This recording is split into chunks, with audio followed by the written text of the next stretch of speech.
जे का रंजले गांजले त्यासी म्हणे जो आपुले, तोची साधू ओळखावा देव तेची जाणावा. हे संतांचे वाक्य आहेत. म्हणजे जे अडचणीत असतील, रंजले असतील, गांजले असतील, त्यांना जे आपलं म्हणतात तोच खरा साधू आहे, तोच खरा संत आहे आणि तिथंच देव ओळखला पाहिजे.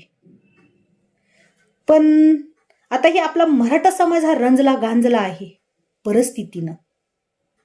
कारण कसं होतंय, काय म्हणतात ना, निसर्ग साथ देत नाही. काबाड कष्ट शेतामध्ये केलं, काही जरी केलं आणि पाऊस नाही आला तर शेतकऱ्याचं पीक जे पेरलेलं असतं जमिनीत, त्याला हजारावर खर्च केलेला असतो, तो जमीन उद्ध्वस्त होतं. कारण ते उगवलंच नाही.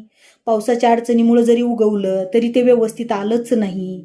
मग हे सगळ्या अडचणी शेतकऱ्याच्या पदरात आहेत, शेतकऱ्याच्या लेकरांच्या पदरात आहेत. आणि ही लक्षात आलं जरांगे पाटलांच्या. मग त्यांच्या एक लक्षात आलं की अरे शिक्षण घेणं खूप गरजेचं आहे.